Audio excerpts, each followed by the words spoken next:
my guys.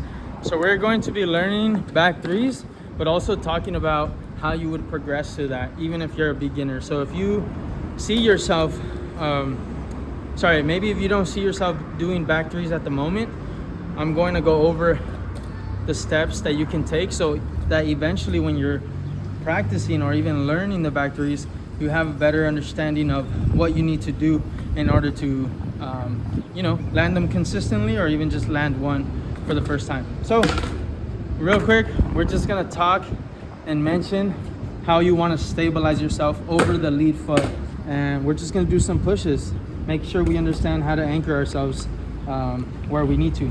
So real quick, when I say anchor ourselves, what I'm referring to is making sure that we are feeling stable over that lead foot. As a regular skater, the lead foot is the left one. As a goofy skater, your lead foot would be the right. So make sure you're applying this contextual to your stance. Now, if you're pushing, right, you're going to have to stay centered over that lead foot, anchored, right?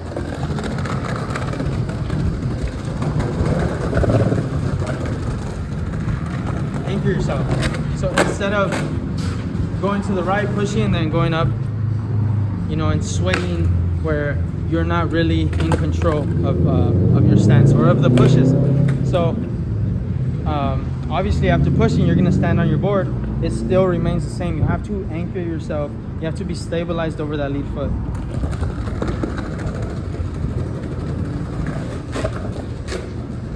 Centered over that lead foot. All right, okay.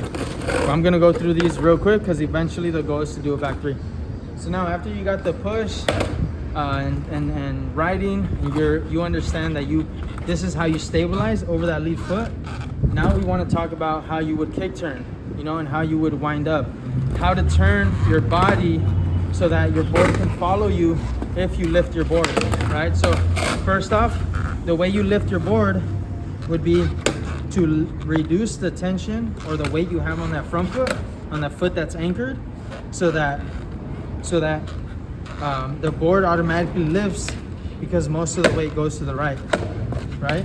So you're not pushing down so much, but instead what you're doing is lifting this leg, right? That's all you're doing, lifting the leg, and you can see how I'm still centered over that leg that is lifted. We take like a more outside view. Still centered, but I just lift it. I bring my knee up, okay? So now that we got that dialed, as I lift my knee and I turn my body, that's gonna determine the direction I turn my body to, determines the direction that my board follows, right? So my board is gonna follow the direction of my body, or the way my body is turning. So look, body turning to the right, I lift my knee, the board goes to the right. If my body's turning to the left, I lift my knee, the board goes to the left. So this is all gonna make sense once I start doing back 180. So now when you're doing an Ollie, you wanna make sure that you're still centered over that lead foot and you land over that lead foot as well, right? That matters a lot, because once we add the Ollie and that turn, and we understand that, we have to do more of a body turn instead of a kick back, right? A lot of people think about kicking backwards to get the body to turn, the board to turn. But what you need to do instead is make sure that you're turning your body as you're centered over that leg, so that the board follows you as your body completes the 180 rotation, right? So look again, anchored over the lead foot. You can see my body going from an opened up position and turning a complete 180 degree. So the next thing what you have to consider is what becomes the lead foot as I do the 180, right? Which foot am I gonna have to anchor myself from when I land a backside 180? It starts on the left. As I finish off, if I added more speed, I'm gonna be rolling over my right side So let's say there, left, over the right. So the foot that becomes the anchor, the one I stabilize myself through, is my right side. Now that matters because basically the way we want to stabilize our tricks, or at least understand how we need to stabilize ourselves before and when we land, is a bit different from an ollie to a back 180. But when you do a back 3, because you land with your lead foot as you know, as it being the front one, so you land with it being the lead again, as opposed to it switching from with the back 180. It's a bit more similar to how you're supposed to land and feel when you're doing an ollie. The difference and what you need to be able to reference when you're doing a back 3 is you want to reference how your body is like basically the reason why the board is going to turn back 360, right? And so a lot of times also when I see skaters first learning back 3s, because they understand that they have to use their body to spin, they forget to do this jump. They forget to do the little hop. What they end up doing and over fixating on is just turning real fast. And then it kind of looks like that when they end up learning with a pivot. And so you got to understand that, you know, back 3 is a mix of how your body, how much power your body, I guess how to say, like how much power you torque. Yeah, how much torque you place on that initial spin, but also a mix of how you're stabilizing yourself as you initiate that torque. Because if you initiate that spin or torque, not even sure if I'm using the right word, from up here in a less stable position, it's going to be real hard to get the board off the ground. But if you start from a lower position, it's going to be much easier to turn full 360. And even if you don't land them, you know, you're still winning if you're getting the board to spin and follow you the full 360 rotation. Right? So you can see that when I fall, I'm falling over my lead foot instead of doing this where I can't even do it on accident. But instead of going for the back 3, staying over the back foot and then slipping back.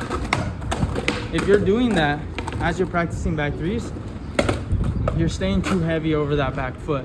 And even though it might seem counterintuitive to release pressure on that back foot and stabilize yourself over the lead one, I promise you that it's gonna give your body the confidence it needs to get that full torque, that full rotation, if you're leaned over the lead foot. Oh, Damn, I felt like I almost... that was a good one. 540, huh? 720. Almost 720 that. That was a good one. Your feet almost stayed facing that way. I know. But, damn, that was a good one. I was pretty proud of it. Sometimes you just also need to warm up to it.